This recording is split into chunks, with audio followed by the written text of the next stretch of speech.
Le Conseil des ministres adopte un projet de loi relatif à une convention de prêt entre notre pays et le FADES destiné au financement du projet de réhabilitation de la route Boutilimite-Alleg. Nouakchott abrite le premier forum national sur la migration et la mobilité professionnelle.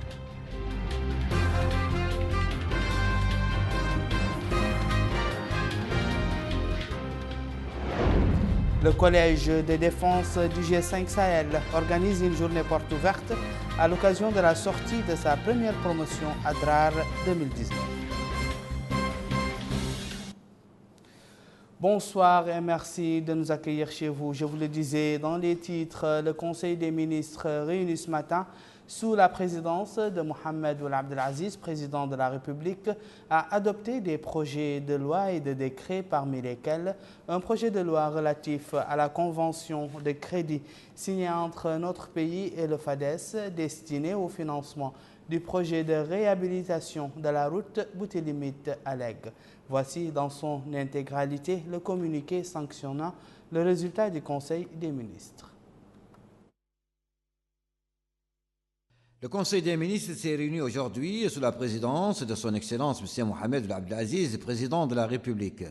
Le Conseil a examiné et approuvé un projet de loi autorisant la ratification de la convention de crédit signée le 21 mars 2019 à Nouakchott entre le gouvernement de la République islamique de Mauritanie et le Fonds arabe pour le développement économique et social FADES, destiné à la participation au financement du projet de réhabilitation de la route Boutilimite-Alleg.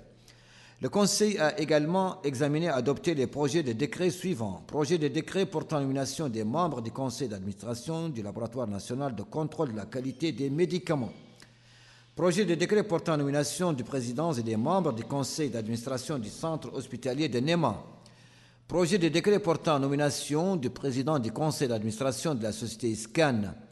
Projet de décret modifiant certaines dispositions du décret numéro 2017-031 du 9 mars 2017 portant l'immatriculation des véhicules en République islamique de Mauritanie. Projet de décret portant nomination du président et des membres du conseil d'administration de la Société nationale pour le développement des infrastructures numériques, SDIN. Projet de décret portant concession provisoire d'un terrain à Nouakchott au profit de la société Afroport.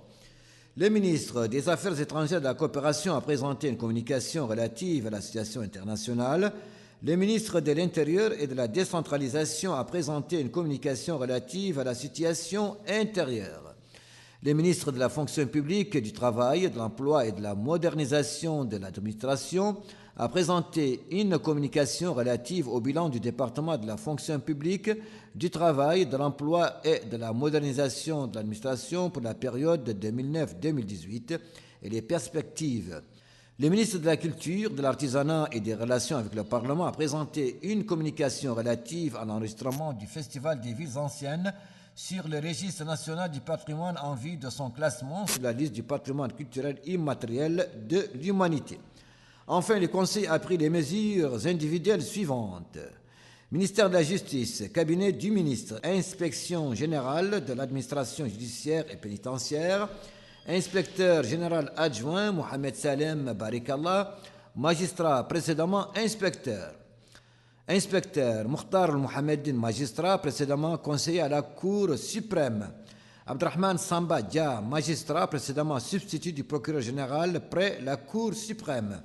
L'Habib Mohamed El-Mukhtar, magistrat précédemment substitut du procureur près de la Cour d'appel de Nouadhibou. Mohamed Seyid Galaï, greffier, précédemment greffier à la direction des ressources humaines. Ministère de l'Intérieur et de la décentralisation, administration territoriale, Wilaya de l'Assaba, Wali Mrabbi Rabbou Abidine, administrateur civil, précédemment Wali de Nouakchott Sud. Wilaya de Nouakchott Sud, Wali Mohamed El Hassan ou Mohamed Saad, administrateur civil, précédemment Wali de l'Assaba.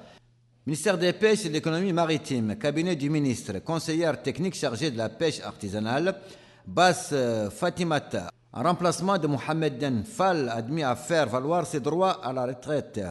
Ministère du Développement rural, établissement public, laboratoire de pathobiotechnologie du palmier dattier, directeur, Mohamed Ould Kneita. Ministère de l'Enseignement supérieur et de la Recherche scientifique et des technologies de l'information et de la communication, Établissement public et Société nationale pour le développement des infrastructures numériques, Directeur général Ahmed Salem Ould Tekrour. Les résultats du Conseil des ministres ont été commentés aujourd'hui dans le point de presse hebdomadaire par le ministre de la Culture, de l'Artisanat et des Relations avec le Parlement, porte-parole du gouvernement et ses homologues de l'économie et des finances et de la fonction publique, du travail, de l'emploi et de la modernisation de l'administration. Vous pouvez suivre l'intégralité de cette conférence de presse après ce journal.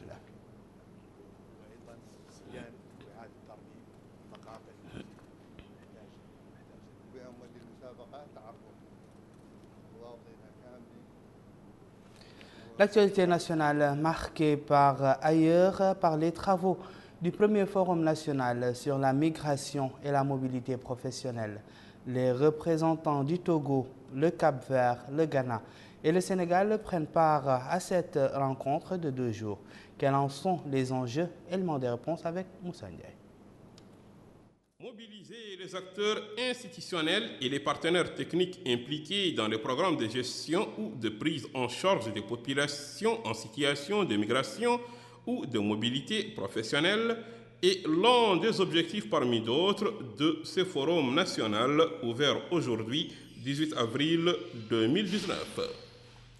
S'adressant aux participants au nom du ministre de la fonction publique, du travail, de l'emploi et de la modernisation de l'administration, M. Ibrahim Ould Mesroud, conseiller du ministre et secrétaire général par intérim, a dit que cette rencontre démontre l'intérêt qu'accorde la Mauritanie à la migration et à la mobilité professionnelle. Il a ajouté que le président de la République, son Excellence M. Mohamed Ould Abdelaziz, a donné des instructions pour l'exécution d'un programme ambitieux visant, dit-il, à appuyer la mobilité professionnelle et à limiter la migration illégale. Quant au directeur de l'Agence nationale de promotion de l'emploi des jeunes en APEJ, M. Beitallah Ahmed El Souad, a dit: la migration et la mobilité professionnelle sont actuellement l'une des préoccupations du monde d'aujourd'hui et ont constitué, ajoute-t-il, le sujet de plusieurs accords, protocoles et conventions entre toutes les parties concernées par la migration. Financé par l'Union européenne, le Forum national sur la migration et la mobilité professionnelle en Mauritanie est une étape importante pour ouvrir un dialogue entre les différents acteurs. Les services publics de l'emploi sont des acteurs essentiels qui peuvent jouer un rôle essentiel sur l'articulation entre les politiques de l'emploi et leur mise en œuvre. En spécifique, ici, en Mauritanie, on a investi à travers ce projet-là pour appuyer une volonté manifeste du gouvernement à mettre en place un APEJ, un service d'emploi qui soit de qualité, qui soit au service des jeunes, comme dit son mot. Et je pense que ce défi-là est réussi au moins pour son démarrage. On a une dynamique qui est en train de se mettre en place. Il y a une volonté manifeste. Et je remercie fortement l'ANAPEJ. Je remercie Pôle emploi. Je remercie aussi toutes les personnes qui sont mises en jeu dans cette dynamique. Toutes les dispositions ont été prises pour la réussite de ce forum afin de dégager d'importantes recommandations. D'abord, organiser la migration légale, lutter contre la migration irrégulière, renforcer les synergies entre migration et développement et la protection internationale. Migration est une émanation du programme de Rome. Il s'agit en fait d'un projet de renforcement de la mobilité professionnelle légale en Afrique de l'Ouest.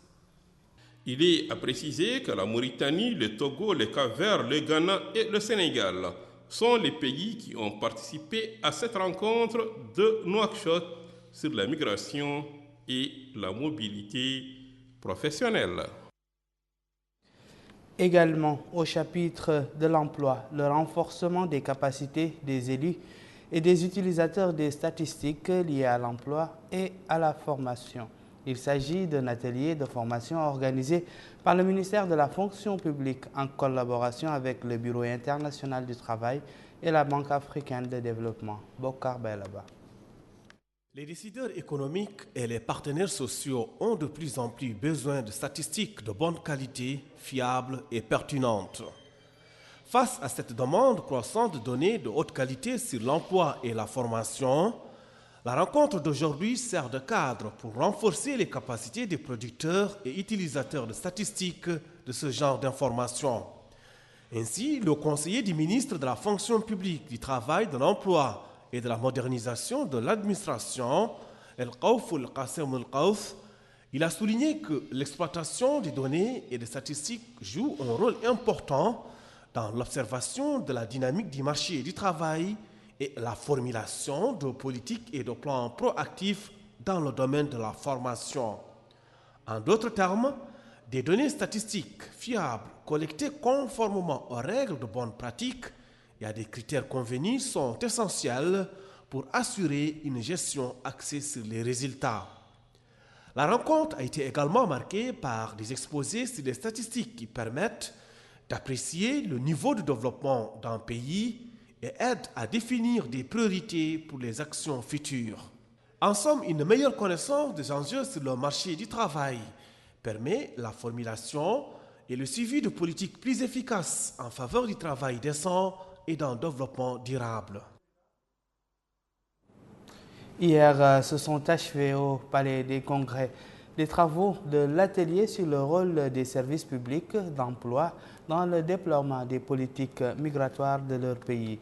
Cette rencontre a permis aux participants de débattre de la problématique de la migration du travail et de s'inspirer les uns les autres des expériences de leurs pays respectifs en matière de déploiement des services aux migrants et aux candidats au départ et au retour. Melika Nakdi.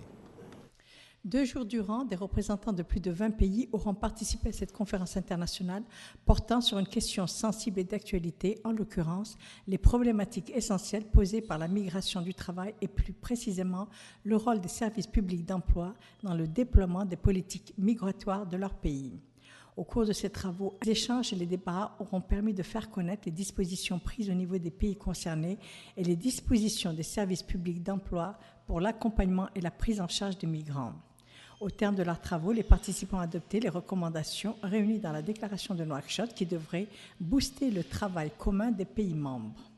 Le secrétaire général du ministère de la Fonction publique, du Travail, de l'Emploi et de la modernisation de l'administration souligne que le rapport des travaux fera l'objet d'une attention particulière de son département afin de mieux pourvoir l'Agence nationale de promotion de l'emploi des jeunes.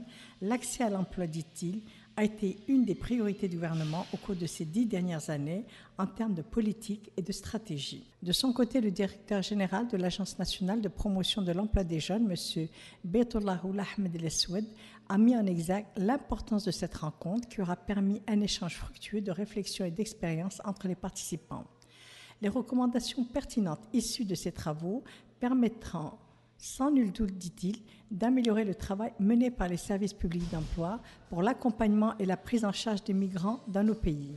Le phénomène migratoire devrait être abordé comme une opportunité et devrait être accompagné.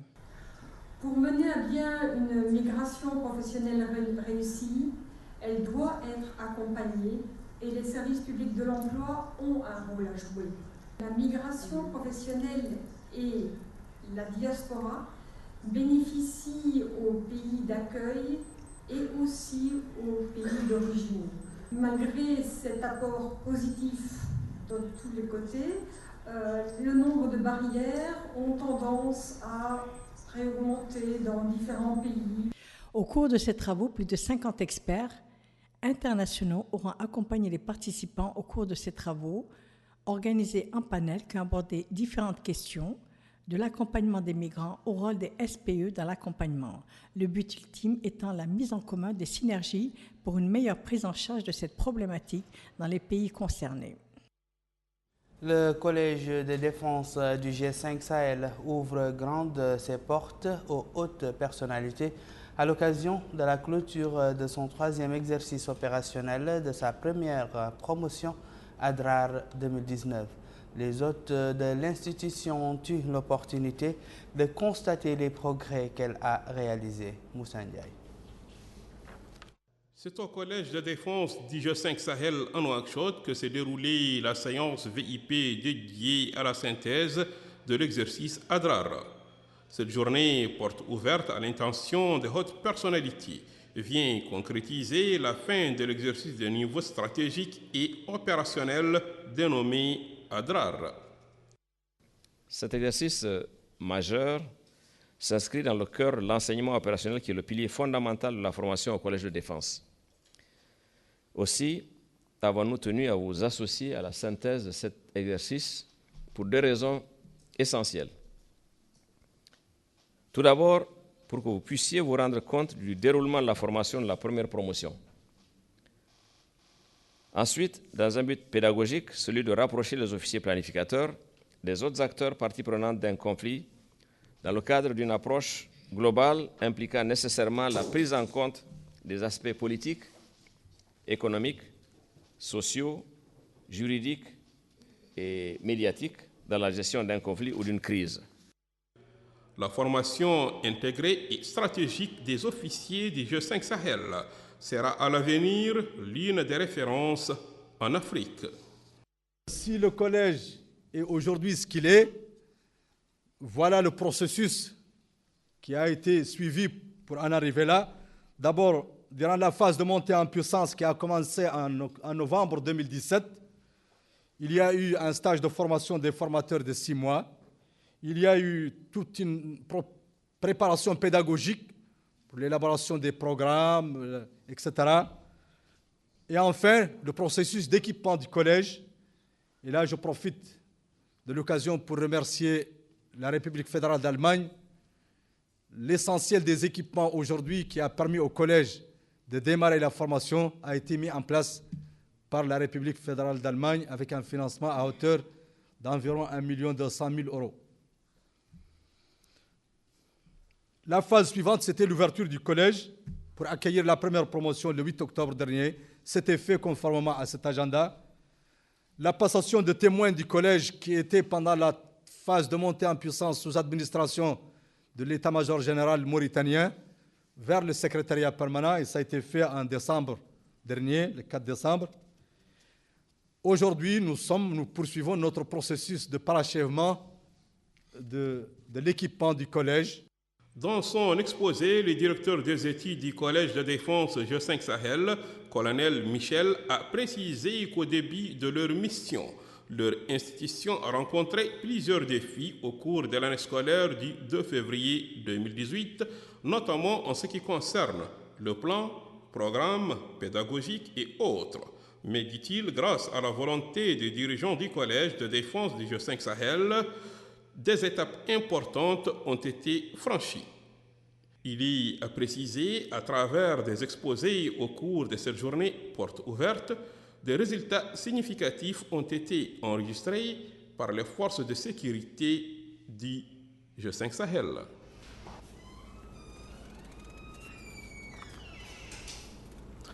On va encore parler du Sahel à travers la 4e édition du marathon qui porte son nom. Ce marathon qui a eu pour cadre hier soir le siège du patronat mauritanien vise à renforcer le rôle des hommes d'affaires dans les pays du Sahel et de la sous-région dans le développement des micro-projets. Abdul Adamaba.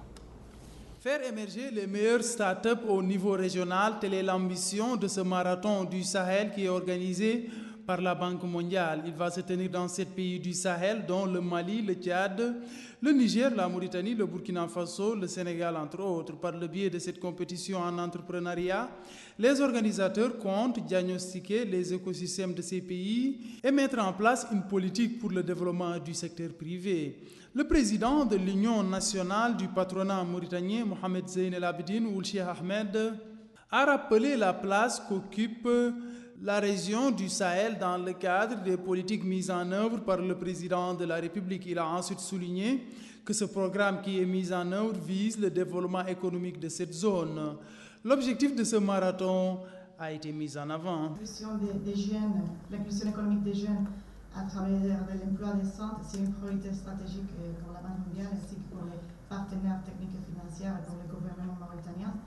Et le groupe de la Banque mondiale ici en Mauritanie, nous accompagnons sur ces chantiers dans l'éducation, dans la formation professionnelle, dans le développement du secteur privé et aussi dans le développement de l'entrepreneuriat. Donc c'est dans ce contexte et à travers l'initiative du marathon, sur laquelle je l'ai dit tout à l'heure, nous travaillons depuis 2017, que notre objectif est de promouvoir l'entrepreneuriat en tant que carrière, d'accompagner une nouvelle génération d'entrepreneurs, mais aussi une nouvelle génération des incubateurs. Il faut se dire qu'en Mauritanie, les incubateurs existent depuis 2014 et il y a de plus en plus des incubateurs qui apparaissent dans la scène. Le rôle de Hadina Rimtik a été souligné. Hadina, depuis sa création en 2014, a participé activement au développement de l'écosystème mauritanien. Nous étions parmi les premiers à introduire le concept des compétitions de l'entrepreneuriat ici en Mauritanie. Nous avons aussi mis en place pour la première fois en Mauritanie les premiers programmes d'équipation des entrepreneurs. Et nous étions le concepteur et nous avons participé à la mise en place du marathon, la première édition du marathon du Sahel. Rappelons que Hadina Rimtik est responsable de la mise en œuvre de ce marathon en Mauritanie. Dans le domaine de l'environnement, s'est tenu ce matin au siège du Conseil régional de Nouakchott un atelier d'échange et de partage des expériences sur les questions des changements climatiques et le rôle des collectivités locales. Il sera présenté aux participants durant les jours de cet atelier des exposés traitant des méthodes de lutte contre les changements climatiques et la sensibilisation autour du développement durable. Voilà qui me fait à ce journal le rappel des titres. Le Conseil des ministres adopte un projet de loi relatif à une convention de prêt entre notre pays et le FADES destiné au financement des projets de réhabilitation de la route Boutilimite-Alec.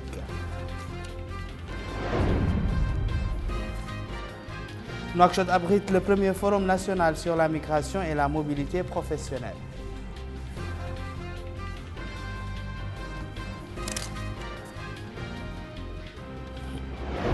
Le Collège de défense du G5 Sahel organise une journée porte ouverte à l'occasion de la sortie de sa première promotion à DRAR 2019. Où que vous soyez, merci de nous avoir suivis. Merci également de votre fidélité. Au revoir.